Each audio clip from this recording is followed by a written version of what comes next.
just like a normal summer weekend on Center Hill Lake. WakeFest, music drifting across the marina, boats moving through the dark, people drinking, people moving between campsites and bars, and somewhere in all of that, Lauren Agee starts trying to leave. Not once, repeatedly. She asks people for rides, she looks for somewhere else to stay, and at one point, according to later accounts, she agrees to leave WakeFest entirely, and then somehow, by the end of the night, she is still back on the cliff, back inside of the environment that she increasingly appeared to want to get away from. A remote campsite accessible by canoe, poor to little cell phone service, a hammock suspended near the edge of a steep cliff, and people that she didn't know nearly as well as later narratives sometimes imply. And then, according to one of the people that was there that night, Lauren had mentioned wanting to go home numerous times. And according to that statement, her keys were taken. Now, to be fair, taking somebody's keys if they've been drinking is not automatically sinister. People do it all the time. Sometimes it prevents tragedy, but context is important because by this point, Lauren had already tried to leave multiple times. And by the next afternoon, she was dead. And almost immediately, the story surrounding that night begins simplifying itself. A drunk girl, a tragic fall, a terrible accident. But the deeper you go into the timeline surrounding Lauren's final night, the harder it becomes to understand what actually happened on that cliff. Welcome back, listeners, to Dark Dialogue Distilled. This is the series where we strip down cases to the underlying structure and examine what actually holds up once the assumptions, simplifications, and narrative shortcuts are removed. Now, in the first episode of this breakdown, we focused primarily on the physical environment surrounding Lauren's death, the cliff, the campsite, the recovery location, and the terrain itself, and the growing number of questions surrounding the official explanation that Lauren simply wandered away from camp and accidentally fell. But in this episode, we need to take a step back and examine something else. The people surrounding Lauren that weekend, the relationships, the social environment, and the increasingly unstable timeline surrounding the final hours of her life. Because one of the biggest misconceptions in this case is the idea that everyone on that cliff was part of some kind of a close-knit friend group. They weren't. Some of the people there barely knew each other or didn't know each other at all. Some relationships inside that environment were already strained before Lauren ever arrived.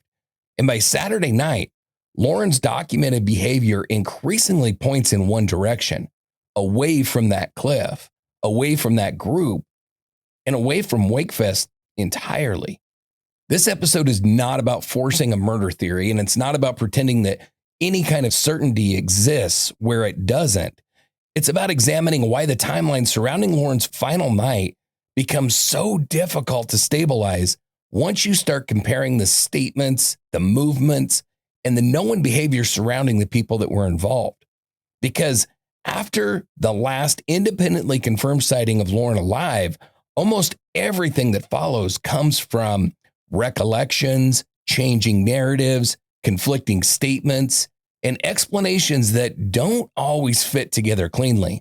So before we can properly evaluate what may have happened to Lauren Agee, we first need to understand the world that she was moving through during the final weekend of her life. It's very important to understand that Lauren already had a real life waiting for her outside of this weekend. And the tragedy of all of these cases is that everything comes down to whatever they were doing in the last moments of their life. But WakeFest and Center Hill Lake were not Lauren's identity. She had a boyfriend at home. She had friends at home. She had a family at home. She had an entire life outside of WakeFest and Center Hill Lake. And this was the tiniest part of all of that.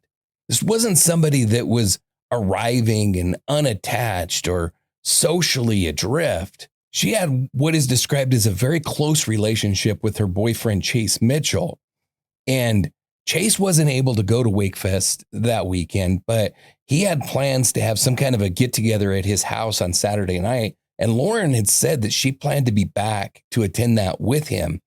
And their relationship is very important for one main reason, and that is because later narratives would try to insinuate that Lauren was obsessed with her ex-boyfriend, Clint Martin, and had spent most of her time at WakeFest trying to rekindle something with him. But as we dive into this, you're going to see that that is just simply not true.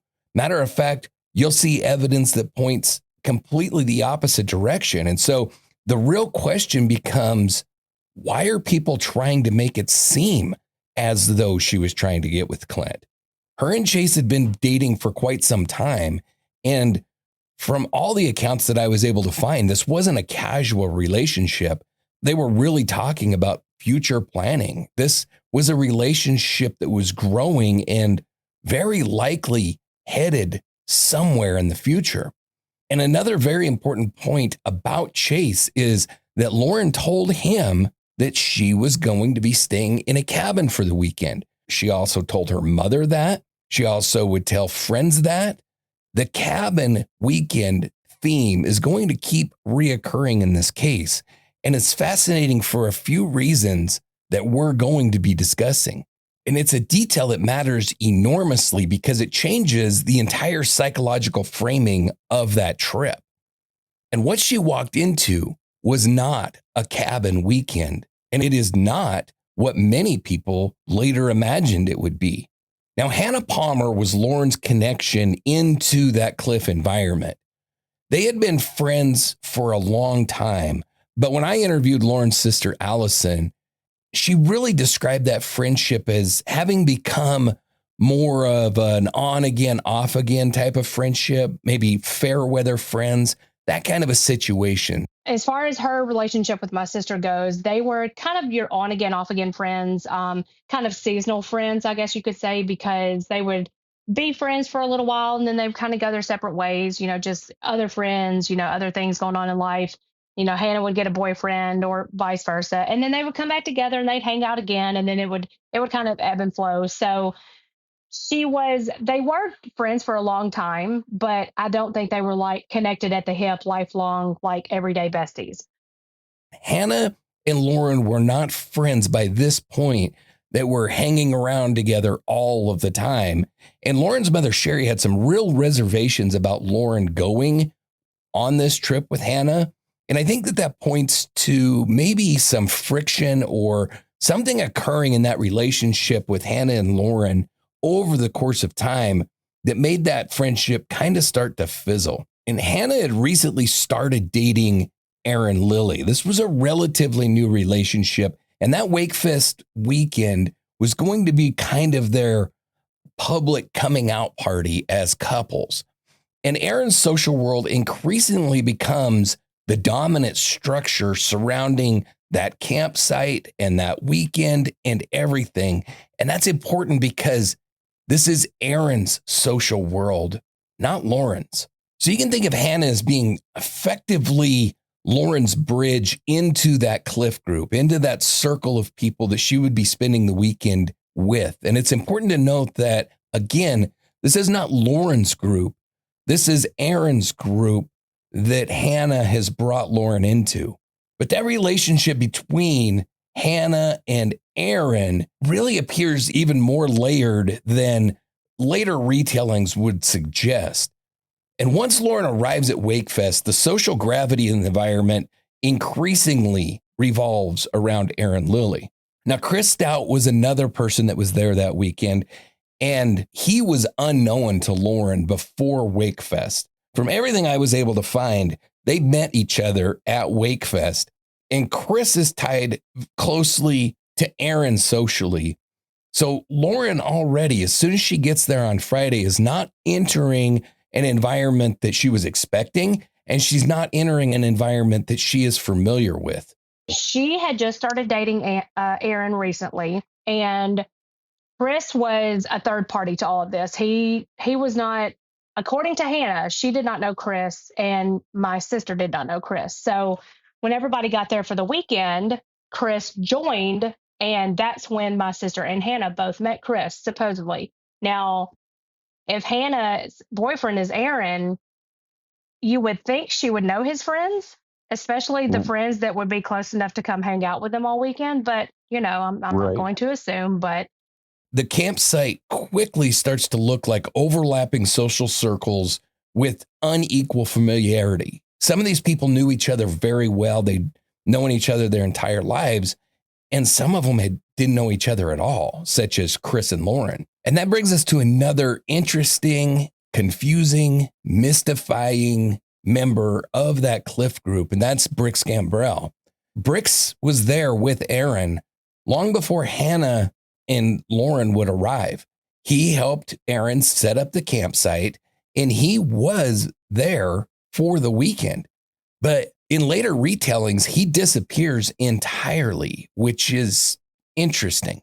And it really becomes one of the earliest signs that the narrative that surrounds this entire Cliff group might have already been simplifying itself very early.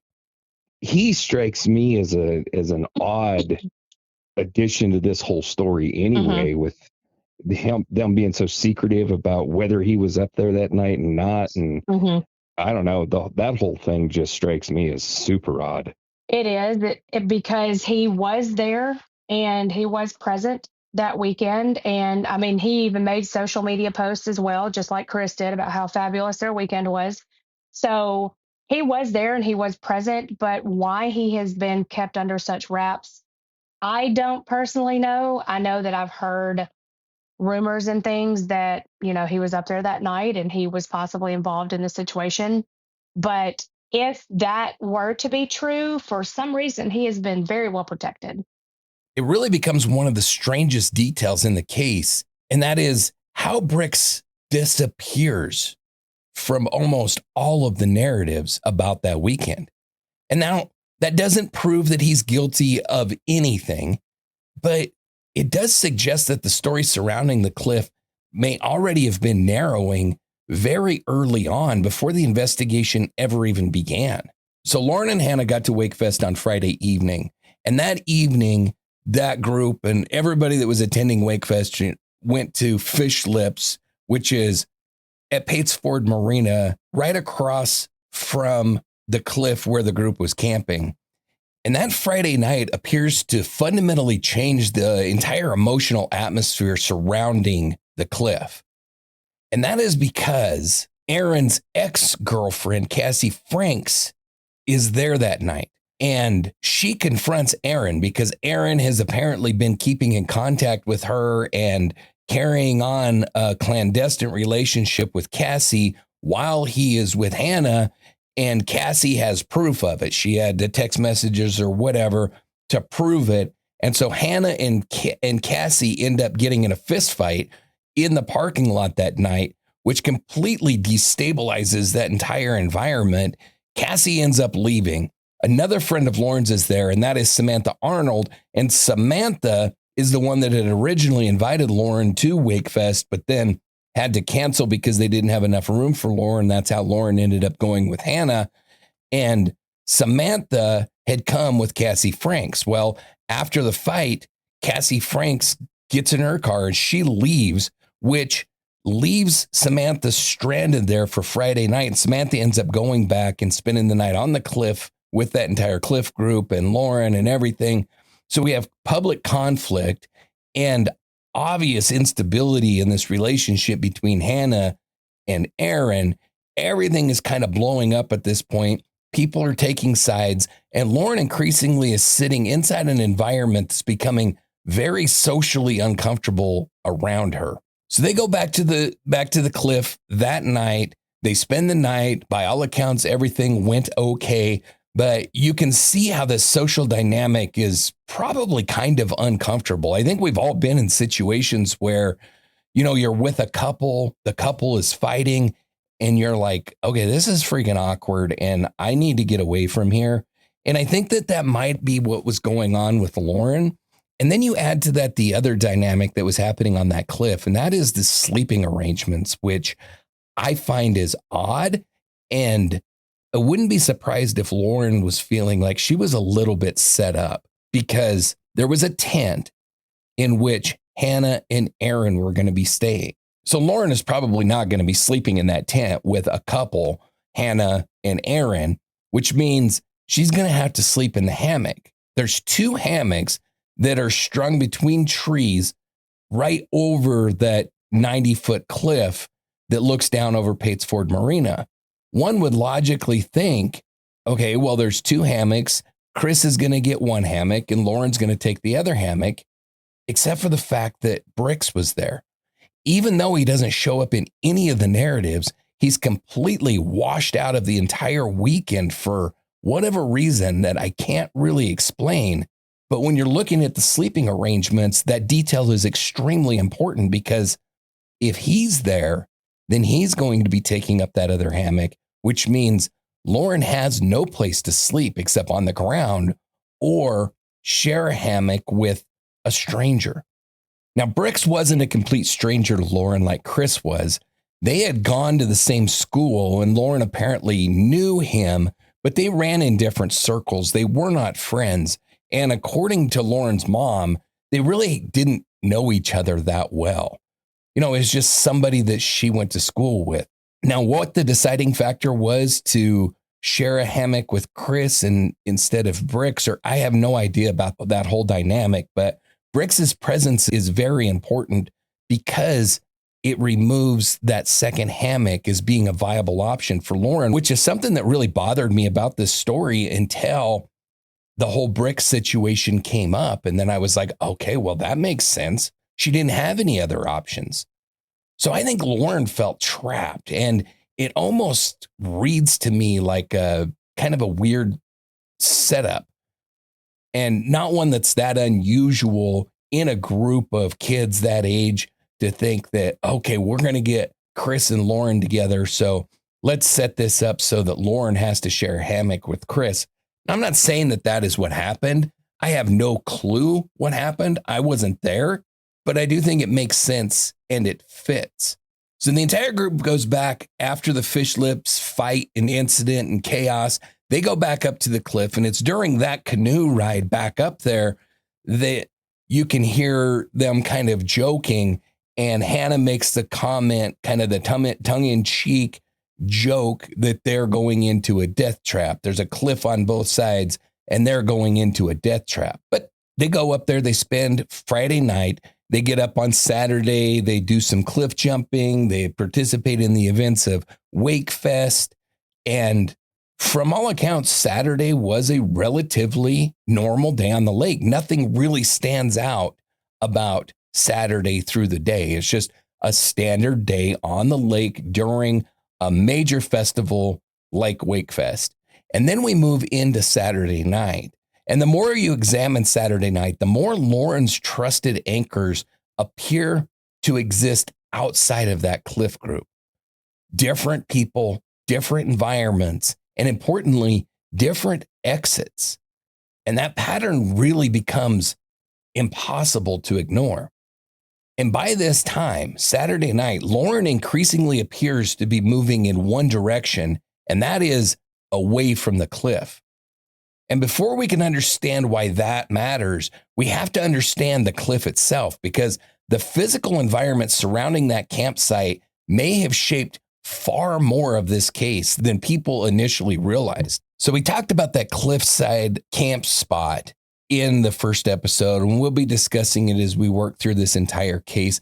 I'm not going to go through it in extreme detail here, because really the most important thing to understand is Lauren thought that she was going for a cabin weekend, and she arrived there and found this remote cliffside campsite that was accessible pretty much only by canoe, with almost zero communication. Cell phones didn't work up there.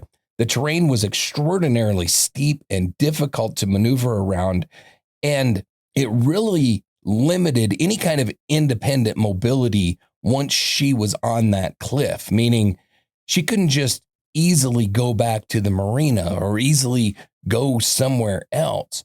She kind of was stuck on that cliff. And I'm going to keep coming back to this other point, and that is that going up there that weekend, Lauren believed there was going to be a cabin. Chase Mitchell believed there was going to be a cabin. Sherry, Lauren's mom, believed there was going to be a cabin.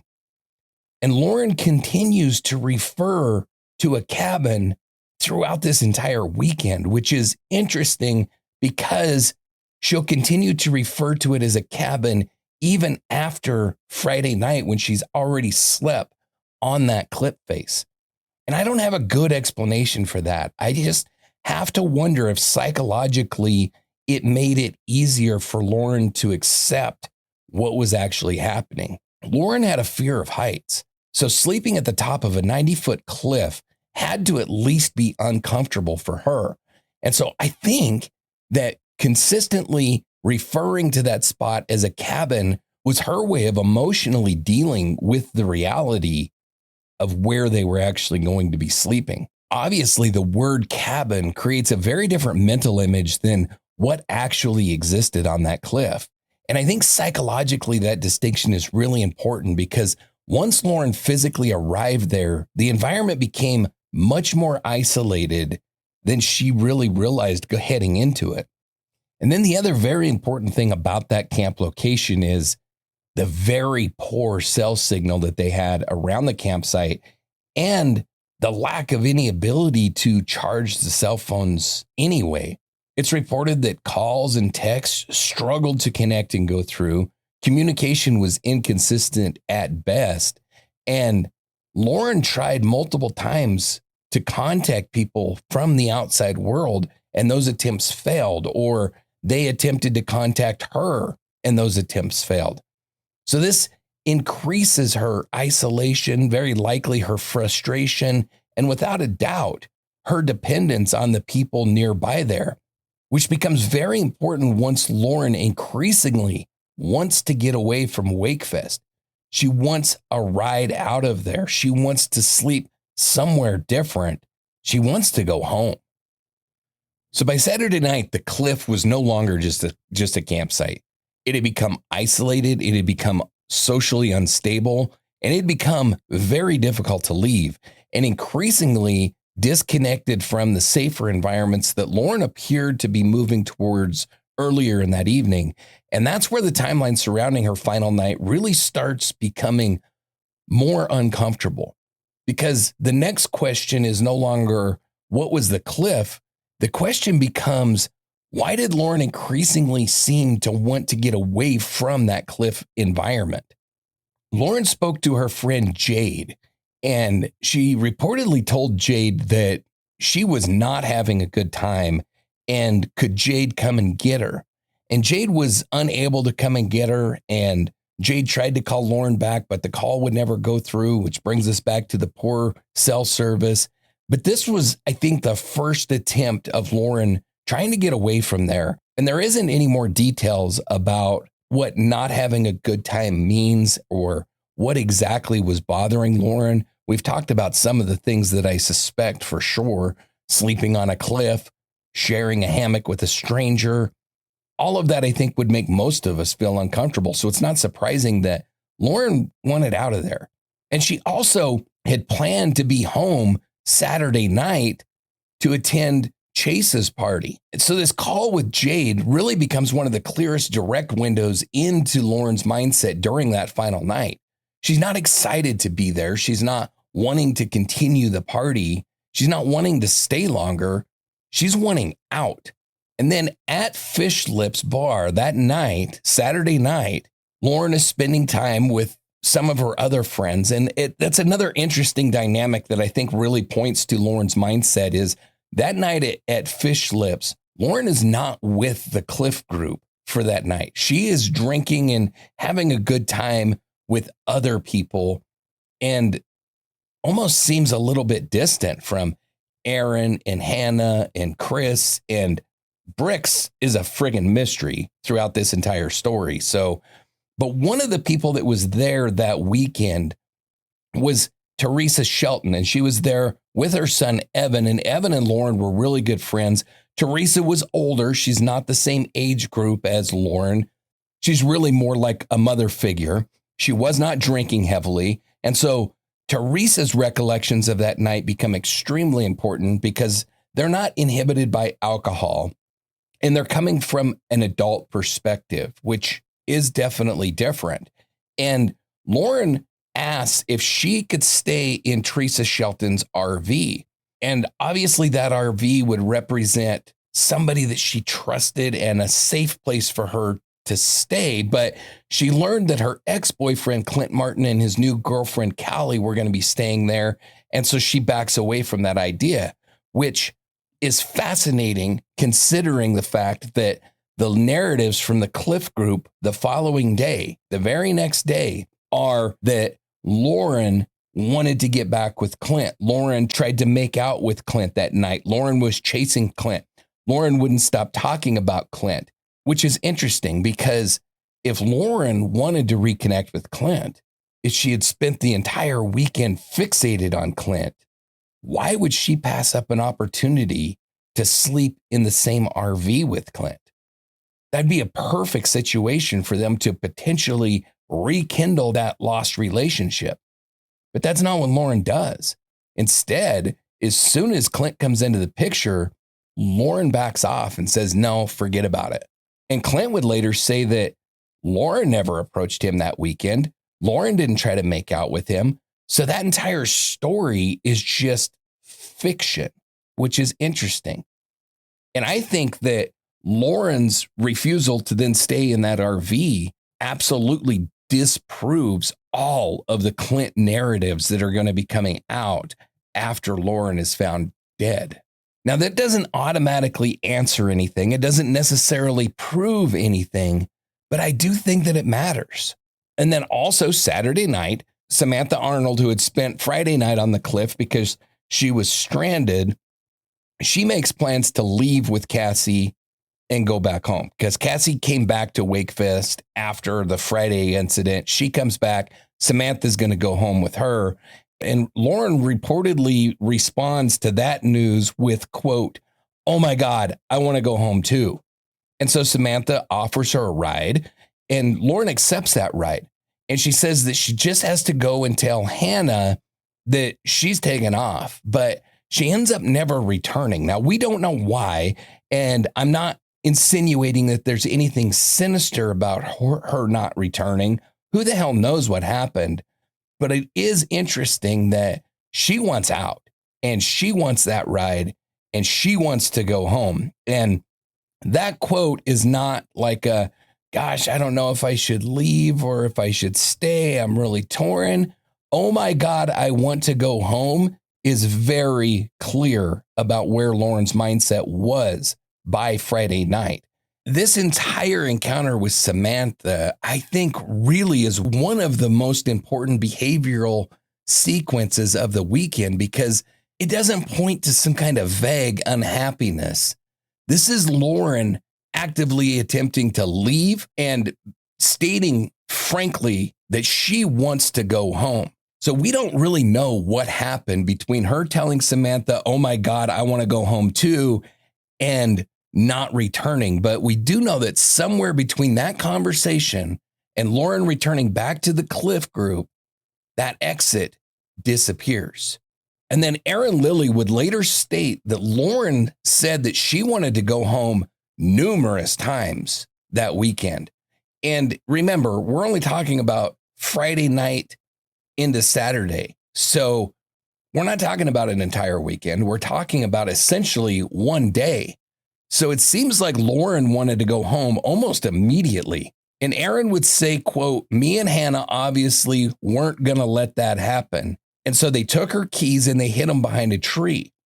And they said they did that because she was drinking, which is understandable and is something that a lot of us have done in similar situations to prevent somebody from driving after drinking. But this really becomes a very important statement. And not because taking those keys means anything bad, but because it confirms that Lauren repeatedly wanted to leave. She wanted to go home. And this is Aaron Lilly himself that is saying this. And so now the pattern exists across multiple independent interactions, from Jade to Samantha to Teresa and Evan Shelton. And now even Aaron and Hannah are saying that Lauren wanted to go home. And so once you see that pattern, it really becomes difficult to unsee. So by late Saturday night into early Sunday morning, most, if not all, of Lauren's apparent exits from that environment have collapsed. Different opportunities for rides have disappeared. Alternative sleeping arrangements have disappeared. Communication remains totally unreliable on the cliff. And socially, that group itself becomes increasingly dominant again. So the more that we examine Saturday night, the harder it becomes to view Lauren as somebody that was settled into that environment at all, because behaviorally, she increasingly appears to be trying to get the hell out of there. And that changes the emotional structure of everything that happens afterwards. So by the time Lauren Agee was last independently confirmed to be alive, there were already major fractures in the narrative surrounding that night, because now the case contains a socially unstable environment, repeated attempts to leave, repeatedly stating she wanted to go home, and collapsing exit routes in a group whose later accounts do not align cleanly with one another. And so once investigators began trying to reconstruct the actual timeline after the marina closes, the certainty surrounding the case starts to break apart almost immediately.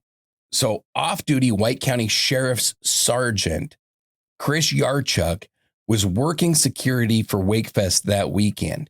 And him and who would become known as the Houseboat People are really the final independently confirmed sightings of Lauren Agee alive. Almost everything that follows them leaving Fish Lips Bar early Sunday morning around 2 a.m. comes from later recollections, conflicting statements, reconstructed memory, and narratives that do not fit together cleanly. And the deeper that we examine those timelines, the harder they become to stabilize. Because after that marina closes, the timeline stops being built around any kind of independently confirmed observations and starts being built entirely around statements.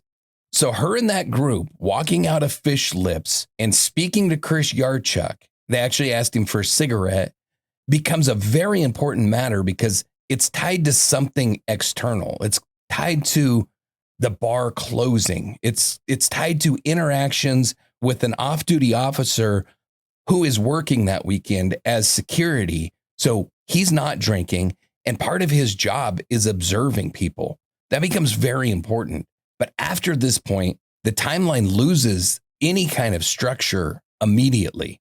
After they leave, there's no independent sightings, there's no verified timestamps, and the timeline now depends completely on statements. And reconstructed timelines are often much messier than people would expect, especially after nights involving drinking and emotional conflict and stress. And it becomes very interesting because even among the statements that were given, they can't even decide on when they left the bar, because Aaron would state that they were back up on the cliff by around midnight, which doesn't make any sense at all because they closed the bar down.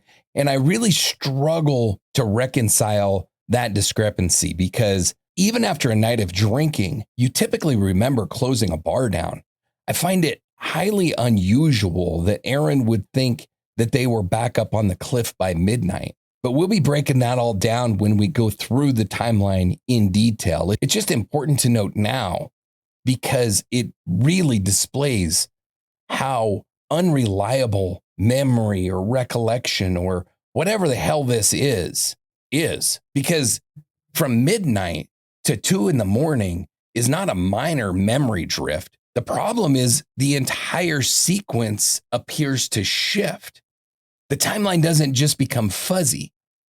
At points, it becomes structurally impossible to reconcile. Certain sequences simply cannot fit cleanly with independently anchored events.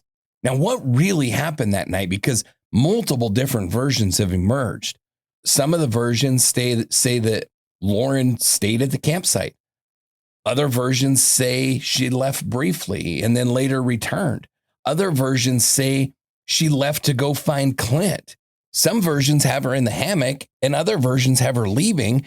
They're all over the place. And this is just in the official statements, because Aaron would say, Lauren I saw last when we were coming back from the bar with our group. She had cried about her ex-boy, who I saw the next morning, and he said she tried to make a move on him and he refused.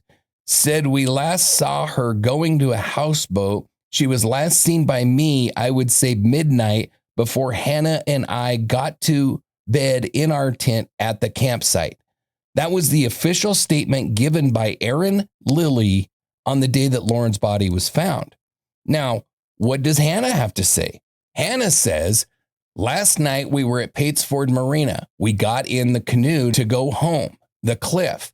We got to the top and all went to lay down for bed. Me and Aaron were in the tent. Lauren and Chris were in the hammock. When we woke up this morning, Lauren was gone, but all of her stuff was still on the campsite. We thought she might be at WakeFest, but she wasn't there. We immediately went to the campsite. When coming back to the dock, she wasn't up there still, but her stuff was. I went to see if she might have been at the Patesford bar, and I saw that policemen were headed to our campsite area. That is Hannah Palmer's official statement given on the day that Lauren's body was found. And then finally, what does Chris Stout have to say about what happened that night? Chris Stout's statement is probably one of the most mystifying statements of the three. He says, last night, the girl came to our campsite for a few minutes saying she was going back to her ex-boyfriend, hung out very shortly. Then I fell asleep and woke up and she was gone. Talked to her ex this morning and he said she came back after we left and was trying to get with him the night after we seen her at campsite. Said she was trying to make out with him in front of his new girlfriend. Then he walked away. And that is Chris Stout's entire official police statement. So you can see that even among these accounts, things differ tremendously. Nobody's telling the same story, which is interesting because even if you're extraordinarily drunk, even if you've been drinking all day at the lake like these kids had, there's things that you don't remember for sure, but you don't just randomly make up memories. So as you can see, the problem is not just one tiny inconsistency. It's that the structure itself keeps changing depending on which account you're looking at. And eventually, the timeline starts feeling less like one sequence and more like competing reconstructions that don't fit together in any logical way. And from those statements and later recordings and interviews and such, you can see multiple claims that Lauren wanted Clint. But Clint denies any major interaction with Lauren that weekend at all. You could see from the official statements that both Aaron and Chris claim that Clint told them Lauren tried to make out with him, but Clint would later say that that never happened at all, which is extremely interesting if you're telling a true story. And then we have the situation where Lauren avoids sleeping in the RV because Clint and Callie were going to be there. So there is absolutely zero evidence of any attempt on Lauren's part to reconnect with Clint that weekend. The only place that comes up is in the narratives told after her death, after she's not there to set the record straight. And it's important because the whole Lauren is chasing Clint explanation increasingly becomes one of the emotional foundations that was used to explain her movements, her absence from the camp, why they weren't concerned, their emotional behavior. But really, that explanation weakens significantly when you really start looking at it. The further that we examine Lauren's actual behavior, the harder that the simplified she was chasing Clint narrative becomes to cleanly sustain. Now, that doesn't mean that emotions weren't involved. It means that the behavior becomes much more complicated and much easier to define than the later shorthand explanation. And then we have the Chris Stout problem. Chris is described as being highly intoxicated to the point that he was completely incapacitated. Yet later accounts rely very heavily on Chris allegedly knowing that Lauren left the hammock. So you're either passed out drunk or you're awake enough to know that she left the hammock, but those two things cannot both be true at the same time. And this really becomes a very uncomfortable portion of the timeline, because if Chris was so heavily incapacitated that he was passed out drunk, then his observational reliability becomes impossible to assess. And a lot of the timeline ultimately depends on observations that are attributed to somebody who is remembering the event while simultaneously being described as heavily impaired or totally passed out. And analytically, that creates some obvious reliability questions, not necessarily malicious ones, but real ones. Before we keep going, I want to take a second to talk about something that matters beyond the episode itself. At Dark Dialogue, we've built something called the Adopt a Victim program. The goal is simple: to keep attention on the victims themselves, not just the case, and find answers for those stories without them. Because once the headlines fade, most people are forgotten. This is one way to make sure that that doesn't happen. If that's something that you want to be a part of, you can find it on the website along with the rest of the Dark Dialogue network. All right, so let's get back into this. And then we have the canoe problem, because if Lauren leaves that cliff independently to go try to hook up with Clint or whatever else she was going to do, then the canoe should have been gone. But all of the campers attest to the fact that the canoe was there that morning. They used it that morning to go cliff jumping. So that really makes the movement mechanics very difficult. And this is where the physical environment really starts colliding directly with the timeline reconstruction, because the geography keeps re-entering the timeline. Movement on and off of that cliff was not simple. It required a boat or swimming across to the marina. And when you try to reconstruct how Lauren supposedly moved through the environment at dark, overnight, barefoot, without taking the canoe, the logistics really start becoming more difficult. Eventually, the question stops becoming which version is correct, and it starts becoming, why is the sequence itself so difficult to stabilize if it's true? Because by the time investigators try reconstructing Lauren's final movements, the timeline is already breaking apart. And so really what investigators had after the discovery of Lauren's body, and what should have raised some very serious red flags for them, is they had Lauren's body, they had a cliff, they had a socially unstable environment, and they had a timeline that resisted any kind of coherence. And once the sequence surrounding Lauren's final night started to collapse, the official explanation itself becomes much harder to evaluate cleanly, because now the question isn't just what happened to Lauren Agee, it becomes how much of the story surrounding that night was ever truly stable to begin with.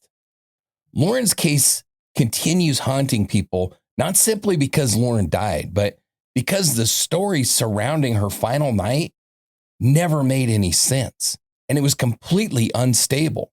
The social dynamics, the environment, the conflicting recollections, and the physical realities of the cliff all continue resisting one clean explanation.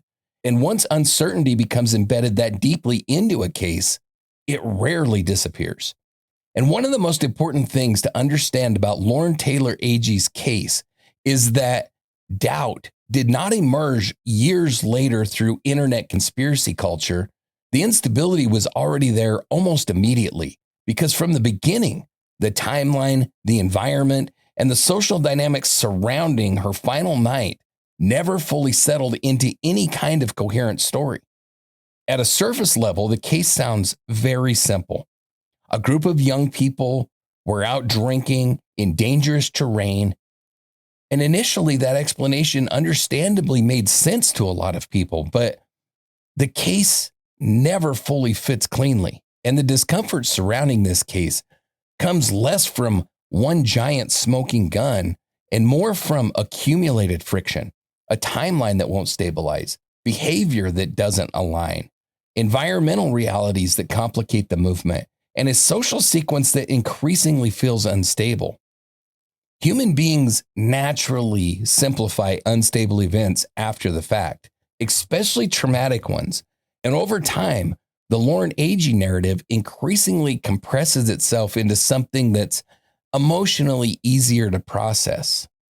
The cliff and that entire environment up there never leaves this case. And every attempt to reconstruct Lauren's final movements eventually collides with that environment again. The terrain itself keeps reintroducing uncertainty. And the danger in cases like this is that eventually the mystery starts to replace the person. Lauren Agee becomes the cliff case, the timeline case, the theory case. And somewhere underneath all of that was a 21-year-old woman who should have gotten to leave that lake alive. Lauren's case remains one of the most emotionally and analytically unstable death investigations that I've looked into. And not because every answer is hidden, and not because every theory is correct, but because the story surrounding Lauren's final night never fully settled into something coherent enough for many people to emotionally accept. A young woman arrived at WakeFest expecting a summer lake weekend. By Saturday night, she increasingly appeared to want away from the environment that was surrounding her. And by the next afternoon, Lauren was found dead. Now, before we close this episode, there's something else that I want to say. One of the things that sets Dark Dialogue apart, for me at least, especially on the main show in Rocky Mountain Reckoning, has been the victim tributes. Because after hours spent inside of evidence and timelines and contradictions and investigative analysis, I never want the final thing that listeners carry away to just be the mystery. I want them to remember the person. And the more that Distilled has evolved, the more I've realized that these cases need that too. Because it's very easy in analytical formats to slowly reduce someone's life down to diagrams and theories and movement patterns and forensic discussion. But Lauren Agee was more than the instability surrounding her final night. She was more than the cliff. She was more than the timeline. She was more than the unanswered questions. So from this point forward, Distilled will end in the same way that the other Dark Dialogue shows do, by bringing the focus back to where it belongs, to the victim. This is Angel Wings by the J.J. Hawk Band. And this is Lauren Taylor Agee.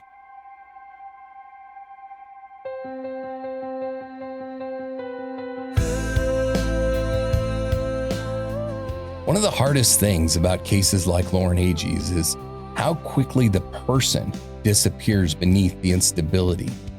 The timeline, the contradictions, the cliff, the theories, the arguments. Eventually, people stop talking about Lauren like she was a person, and they start talking about her like a problem that needs to be solved. But before any of this became an investigation or a timeline debate or one of Tennessee's most emotionally contested death cases, Lauren Agee was just a 21-year-old woman trying to live her life. She was a daughter, a friend, a sister, a young woman with people waiting for her to come home. And I think that's important because somewhere along the way, the mythology surrounding the cliff started becoming larger than Lauren herself. The internet has turned the case into diagrams and arguments and screenshots and theories and injury analysis and endless reconstruction. And I'm part of that too. And it's important because this case needs answers. But underneath all of that, there was still a real person here. A young woman who thought she was going to spend a summer weekend at the lake. And what makes this case linger emotionally, I think, for so many people, is that Lauren increasingly appears to spend huge portions of that final night trying to move back toward safety, back toward familiarity, back toward home. And somehow, she never gets there. There's something uniquely haunting about unfinished exits. The phone call that almost connected, the ride that almost happened, the plan that almost worked, the moment somebody was almost out of an environment that no longer felt right to them. And I think that's part of why Lauren's case still affects people so deeply, because emotionally, it feels like she was close to leaving, close to getting out, close to making it home. And then the timeline disappears. The cliff takes over the story, and uncertainty moves into the space where answers should have been. But Lauren Taylor Agee was never supposed to become the cliff case.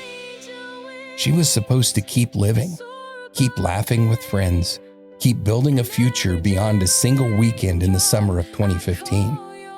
And maybe that's the real tragedy underneath all of this. Not just the unanswered questions, not just the instability, but the future that never got the chance to exist after that weekend ended.